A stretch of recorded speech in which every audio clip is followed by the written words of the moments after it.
Trumpageddon, Episode 8. And the third angel sounded, and there fell a great star from heaven, burning as it were a lamp, and it fell upon the third part of the rivers and upon the fountains of waters. And the name of the star is called Wormwood, and the third part of the waters became wormwood, and many men died of the waters because they were made bitter. Revelation 8:10-11.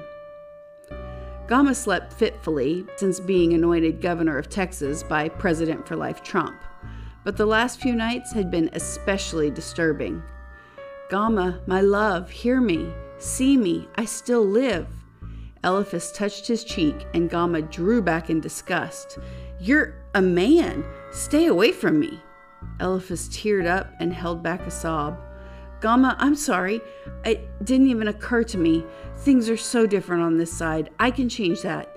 Eliphaz shifted from their ephemeral form to resemble the original human body down to the clothes Gemma wore the day she died. "It really is me. Please believe me," Gemma begged. "You're an abomination. How dare you defile my wife's memory like this? Demon, be gone!" Gemma left him in peace with a hole in her heart. Gama's phone rang, and he woke in the governor's mansion drenched in sweat. The Uvalde sheriff had some bad news. Gama threw on dry clothes and raced to his hometown. A Valkyrie safe house in New Orleans, Louisiana. The whole damn state of Texas had gone dry, and we were fiending hard. Someone knew a homeless dude, Popeye, had a rig full of tar. He came to the flat, reeking of that sickening sweet street stink. He pulled it out of his backpack, and we all lunged at him like zombies and pulled our guns on each other. The guy freaked and ran. He dropped the rig in the grass so we wouldn't chase him. Never even got paid. So now we're in a Mexican standoff for minutes, trying to figure out what to do. Finally, I stuffed my gun in my pants and said, "We gotta get this shit in the house before some cop drives by and sees us." So hands up, I slowly go in and get it and set it down in the middle of this shitty old card table. Real slow, I pull my gun out of my jeans and set it behind the rig. I was like, here's what's up. There are 80 cc's. That's a perfect split, 20 each. You're all gonna set your guns in the corner over there, and this one stays to keep us honest. Then we all go one at a time till everyone's fixed. We drew cards. The skinny meth head drew a 2. She shoots and starts nodding out with the needle stuck in her hand. So I pull it out and wipe it. I put it in my arm and I pushed it to 40. But I just couldn't stop. I jammed it all. "Boudica, why?" Jackie exclaimed. Lexi just sneered and shook her head. My plan was to grab the gun first, but the rush came so fast. This butch chick snatched the gun and fucking shot me in the face. Bullet came in under here and out my cheek there. Boudica indicated the scars along her jawline. "I can't believe you survived," Jackie exclaimed. Well, they were all sure I was dead. Blood was everywhere. They split like cockroaches. Except the meth head girl. She was still knotted out when the paramedics arrived and got hauled in for questioning. None of us got to enjoy our buzz that night. "Happy now?" Boudica looked at Lexi expectantly. "That still doesn't answer why you wouldn't go to Texas and sent those amateurs, who are now in jail and can testify against you." Lexi threw a fresh bag onto the table. "I'd wager this is the last shit anywhere north of the border. Better make it last. I knew you'd need it. Only reason I came back. Thanks for finally telling me the truth about the scar." Boudica rolled her eyes and pointed at the bag. Jackie prepped shots. "I can't imagine why anyone would go back to this after something like that. You're nuts, you know that? Same reason you came back here." "I love you. That's why I came back. If you love that trash, you really are nuts." Boudica didn't answer. The blood rushing into her brain erased the pain and warped her vision. Like she was in a wide-angle lens, Lexi drifted farther and farther away and finally faded to black. Barron Trump's condominium in New York City. Joan and Barron sat on a fine leather couch watching his wall screen, stunned at the news of the West Coast collapse and fleeing refugees. Felix curled at her feet as always. "This is so surreal," Barron whispered. He looked at Joan. It must have been even worse for her. Bernard had shielded her from reality. She had never seen the aftermath of a flood or a hurricane, much less this. He was afraid she might crack like fine china if he didn't pull her away from the horror. "You know the public is going crazy about where you've disappeared to. They're still buzzing about Felix after everyone saw him in the Miami videos. Genetic experiments like him are extremely illegal, but mostly they just want to see more of you." Barron handed over his phone. "How can anyone care about music when the woods are burning like this?" She took the phone and scanned the comments. "Oh my gosh, you're right. They want a live show." "Well, that doesn't seem likely anymore. Even aside from all the catastrophes, I can't access my account now that I don't have Charlotte." "Who's Charlotte? I feel like you've mentioned her before." "You don't know Charlotte? She was our administrator, I guess. She's the artificial intelligence who did everything for me. She was the closest thing I have to a friend, and I abandoned her. But she told me to. This is crazy. Daddy must be worried to death. I have to go back." "Now wait, Joan. The way you've described Bernard, he doesn't sound safe. You've told me these last few months have been the happiest of your life. Bernard lied to you, hid the world from you, Joni. You can't go back to that cage. He was stifling, but he's still my father. I should at least tell him where I've been all this time. From what you say about him, he must surely be one of the most powerful men on the planet. I'm sure he knows where you are." "Why hasn't he tried to reach me then?" "You're right. Charlotte could find me easily. Charlotte, can you hear me?" No answer. "We have Alexa. Alexa, turn off the television." "Is Charlotte like that?" "Oh, yeah, I suppose, but much more. I should at least... Well, I can't even call him." Joan broke down in tears. Barron slid closer and put an arm around her shoulder. It felt so awkward. He had no experience with this kind of emotion. "I have an idea. I know a few agents of famous musicians.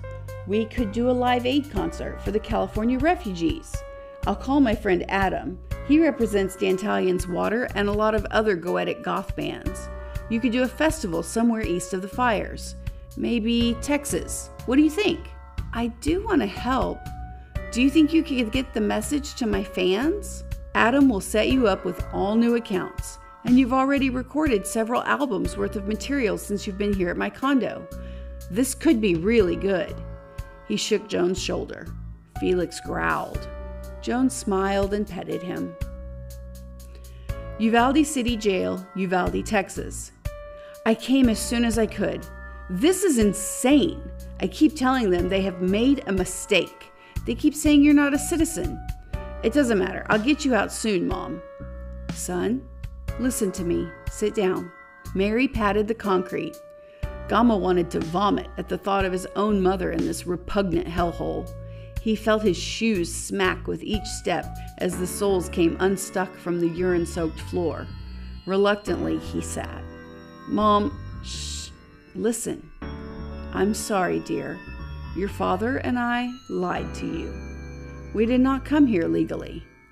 "Mom, you did. You know you did." No one patrolled the border back then.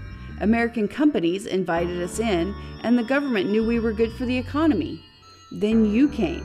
Your father and I knew how little wetback boys were treated in Texas. We thought if you believed we were legal, you would tell everyone that, and you'd be safer."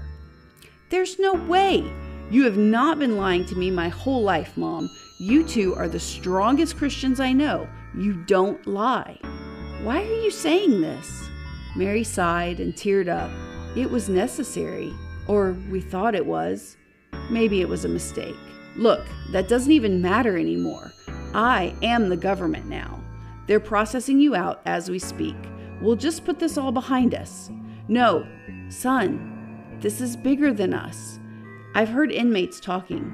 It's true what the news was saying before Trump TV took over. No one is really being deported. They're being shipped north to some slave camp." "Mom, That's just deep state conspiracy theory nonsense. I want you to leave me here. I want to see what is happening to people, and I'll report to you what's... Mary shut up quick as a guard approached. There's no way in hell I'm leaving you here, Mom. Governor Guerra, I'm afraid the magistrate isn't going to be in until tomorrow morning to process your request. Mrs. Guerra is going to have to remain in custody until then. This is an outrage. Call another magistrate. I'll pardon her right now. We still can't release her until the judge signs off. This is bullshit. I'm going to have some badges for this insult. I'll be back, Mom. Just hang tight. Gama stormed out of the cell, sped away to the governor's mansion in Austin, fuming at every government official he could reach. Back at the mansion, he spoke to the president, who had called 6 times during his absence. Gama, the cartels did this. Some kind of underground bomb, the CIA says.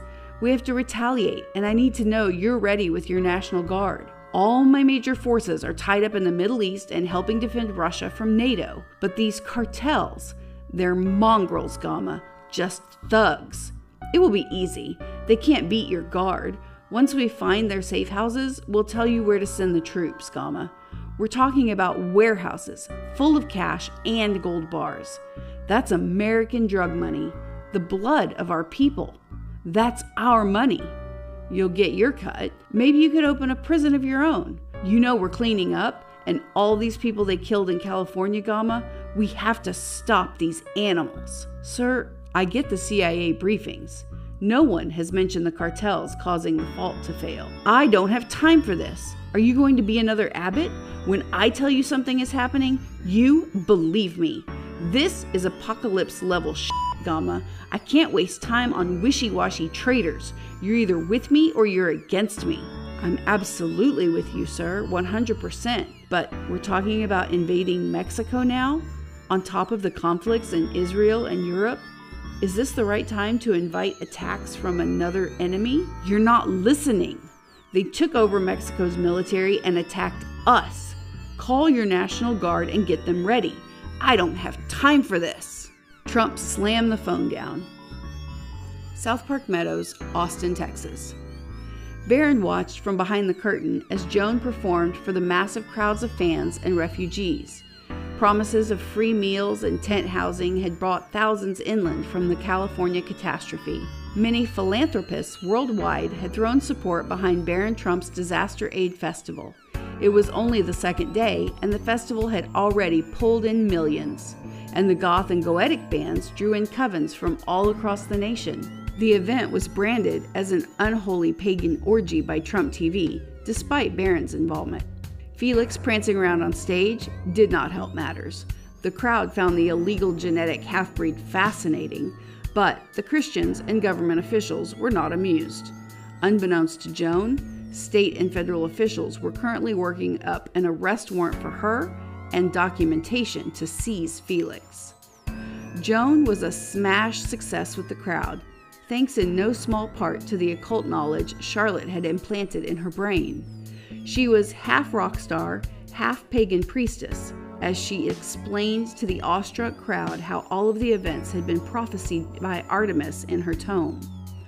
She regaled them with her knowledge of the goetic spirits and ancient gods. Remember, this is all a sham.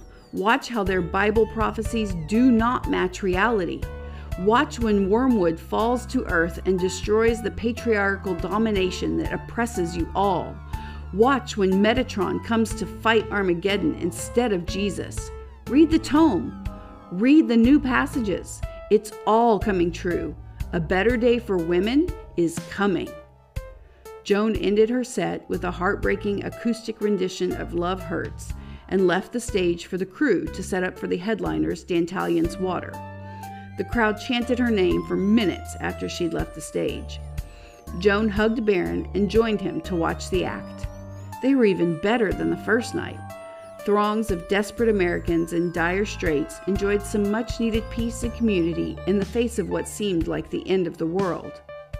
And then, all hell broke loose. Some fans saw it first. Then more and more turned away from the band to stare into the night sky at what looked like a dark star engulfed in flames, emerging out of the moon and hurtling directly at the heart of Texas.